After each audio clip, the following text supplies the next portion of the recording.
اعوذ باللہ من الشیطان الرجیم بسم اللہ الرحمن الرحیم السلام علیکم ورحمۃ اللہ وبرکاتہ۔ امید کرتا ہوں آپ سب خیر و عافیت سے ہوں گے اور دعا گو ہوں کہ خالق کائنات رب ذوالجلال آپ کو ہر شر سے، آفات و بلیات سے محفوظ رکھے۔ آج ایک اور نئے وظیفے کے ساتھ سید صدر الدین حاضر خدمت ہے۔ ناظرین، آج کا وظیفہ ان بیٹیوں، ان بہنوں کے لیے ہے جن کو اٹھرا کی بیماری نے گھیر لیا ہو۔ ناظرین، اٹھرا کیا ہے؟ اٹھرا عام لفظوں میں اس کو کھیترپال بھی کہا جاتا ہے، اٹھرا بھی کہا جاتا ہے۔ یہ ایک ایسی بیماری ہے، ایسی خطرناک بیماری ہے جو کسی بھی عورت کو ماں نہیں بننے دیتی۔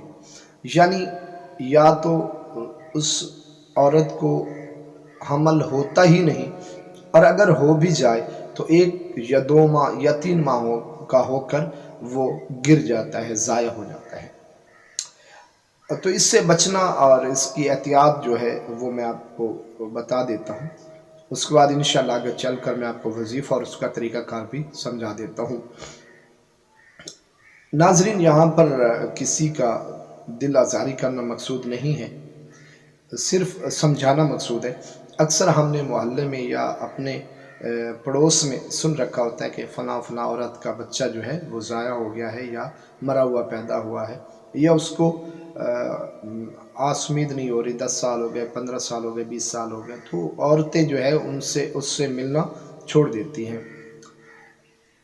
انسان سے نفرت مت کریں، اس مرض سے نفرت کر لیں، لیکن انسان سے نفرت نہیں کرنی چاہیے۔ ناظرین، احتیاط جو ہے وہ علاج سے بہتر ہوتی ہے۔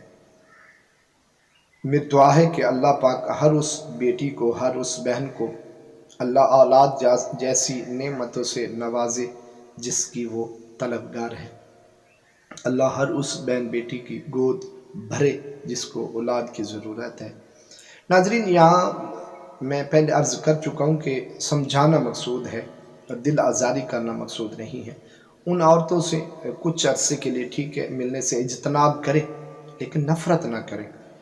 اس کے بعد انشاءاللہ جیسے ہی اللہ کو اگر منظور ہوا تو آپ کی گود بھر جائے گی۔ اچھا، اس کے بعد چونکہ یہ ایک بیماری ایسی جو ہوا کی طرح ہے، ایک سے دوسری عورت میں ملنے سے منتقل ہو جاتی ہے۔ ایک عورت دوسری عورت کو ٹچ بھی کر لے تو یہ بیماری اس میں منتقل ہو جاتی ہے۔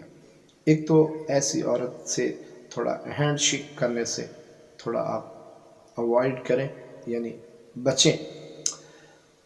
دوسرے نمبر پر اپنے جو کپڑے آپ کے جو ہوتے ہیں وہ واش روم میں مت لٹکائیں۔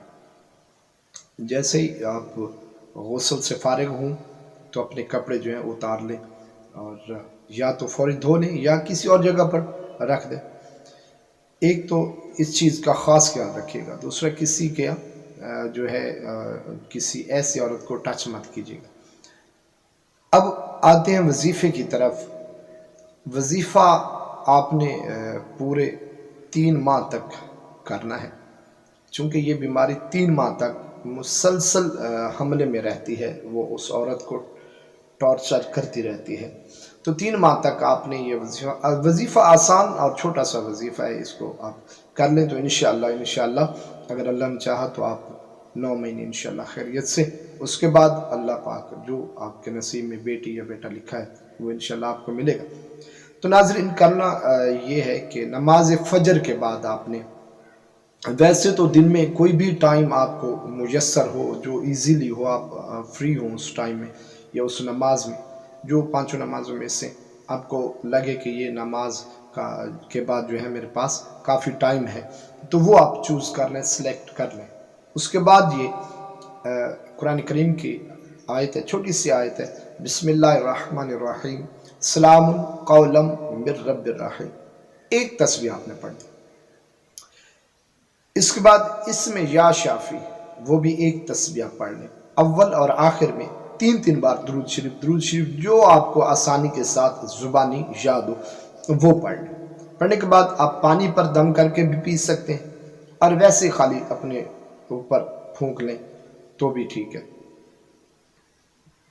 ہر روز آپ یہ معمول بنا لیں. اگر دن میں آپ کو ٹائم نہیں ملا تو پھر رات میں کر لیں، لیکن کوشش کریں کہ ناغہ نہ ہو.